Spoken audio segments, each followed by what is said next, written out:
Prilly punya cerita apa di diary kali ini? Berat ya untuk saya cerita, tapi supaya hati saya lebih tenang. Sebenarnya rasa bersalah saya gitu sama pacar saya juga semakin kesini semakin berasa sekali, Kak. Tapi kenapa saya ngelakuin itu juga pasti ada sebabnya. Karena saya merasa saya dibohongi, dan saya melakukan itu juga karena ada sebabnya. Saya dendam sama dia, saya sakit hati sama dia, saya merasa dibohongi. Awal mula saya kenal dia di kerjaan.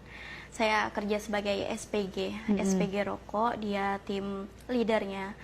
Jadi saya kerja bareng, terus saya pacaran sama dia sampai sekarang, dan sampai satu rumah juga. Tinggal bareng? Iya, saya tinggal bareng karena dia janjiin saya untuk nikahin saya gitu. Tapi kesini-sini saya berjalan 5 tahun belum ada kepastian. Wah, lama juga ya 5 tahun ya? Betul sekali. Karena kita sering bareng, jadi punya rasa, dan kita pacaran, dia nyatain cinta langsung, terus dia ngajak saya nginep ke hotel. Disitulah saya terjebak. Dia bilang, saya sangat cinta sama kamu, saya akan tanggung jawab. Memang dia dengan usia yang sekarang, usia yang umuran gitu. Saya juga merasa kalau dia tuh kayaknya sudah menikah gitu. Umur berapa emangnya? Sekitar 40-an. 40, oke. Tapi dia nggak jujur? Nggak jujur, itu yang bikin saya sakit hati. Dia nggak jujur sama saya. Ternyata dia punya istri setelah saya selidikin, dan saya tahu setelah tinggal bareng. Saya cek handphonenya, gimana caranya saya harus tahu nih identitas dia. Oke, sebentar. Kan tinggal bareng, berarti Senin sampai Minggu di situ? Iya. Tapi gimana dia membagi waktunya kalau... Di awal kita pacaran, saya tidak boleh megang HP-nya, saya tidak boleh ngelihat KTP-nya, padahal kita satu kerjaan pun saya nggak bisa dapetin itu.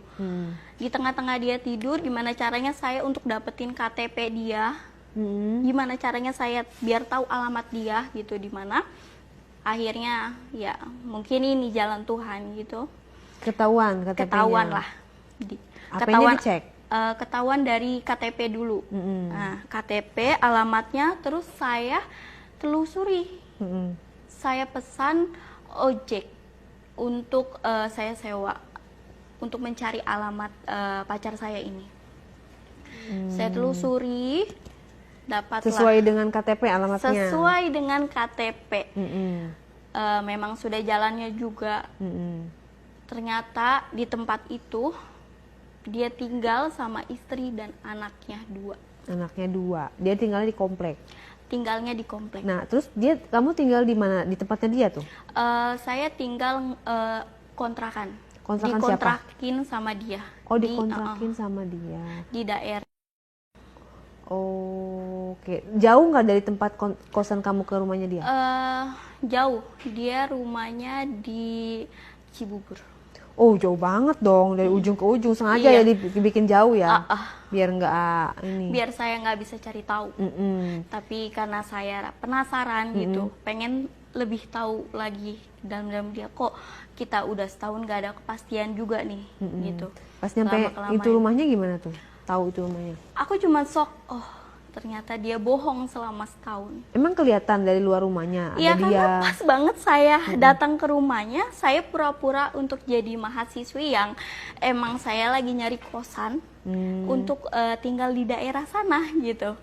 Kebetulan saya tanya dengan istrinya sendiri. Oh, jadi saya jadi menyamar. Menyamarnya gimana tuh?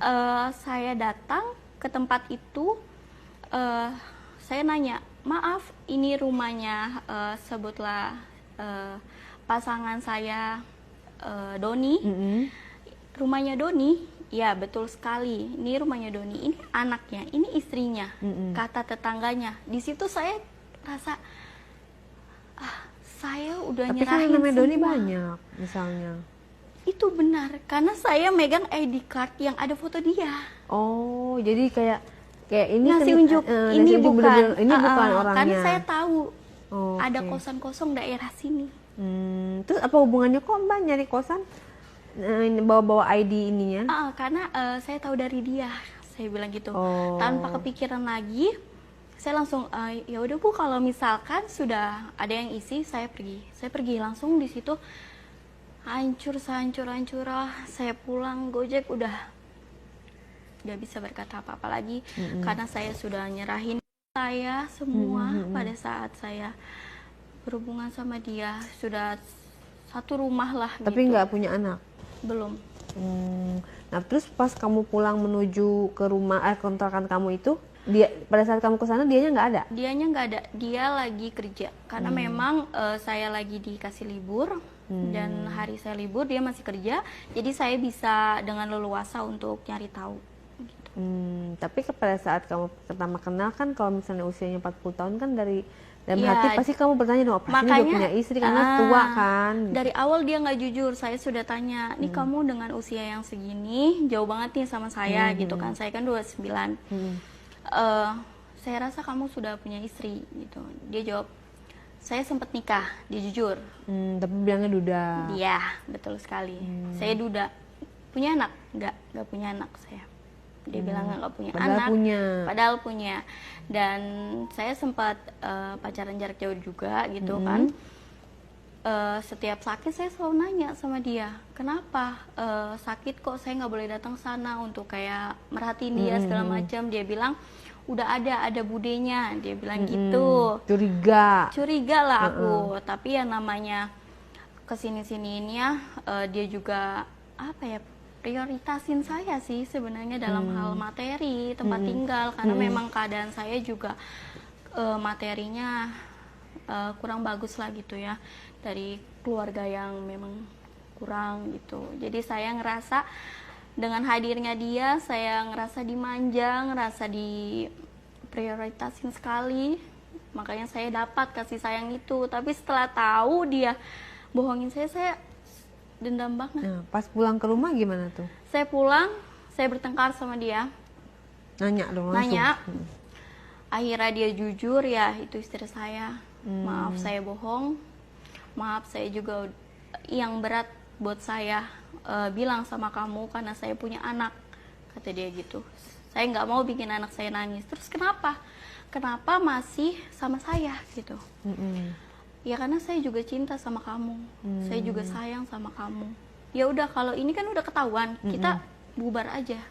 Tidak bisa memilih gitu ya? Iya, betul sekali. Terus gimana akhirnya bubar? Dia tetap gak mau ngelepas saya, tapi gak mau ngelepas sana juga, kan saya bingung. Saya juga gak mau digituin kan, akhirnya saya dendam.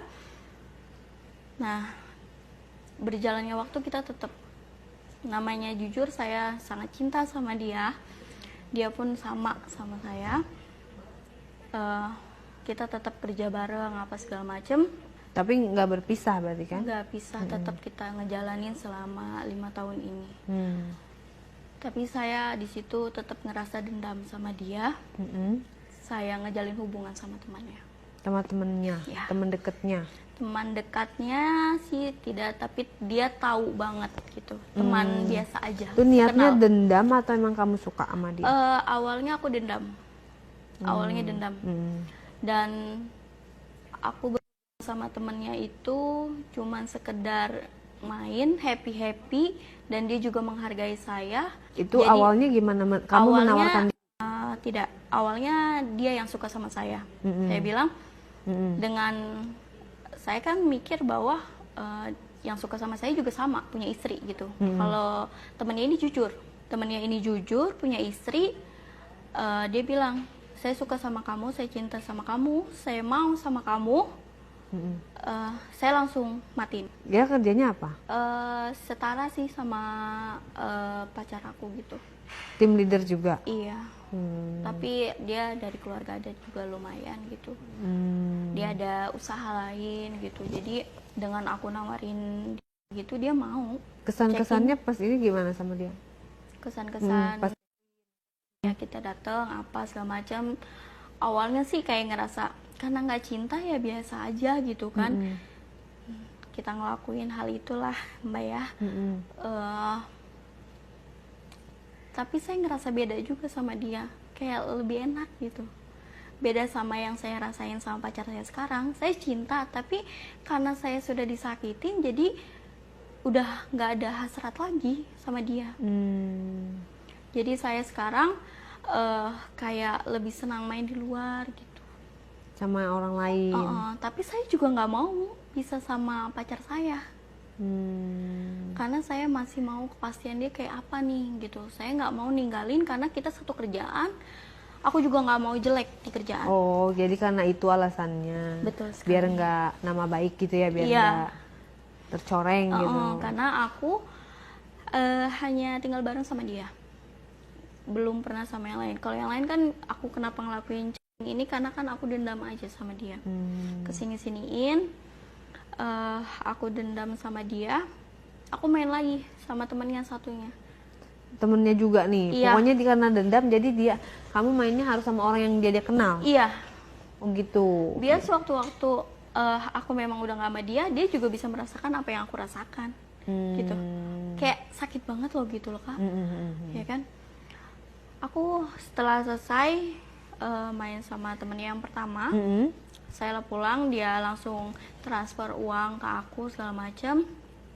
Tetap aku ngejalin hubungan sama dia cuman sekedar itu doang ya, doang.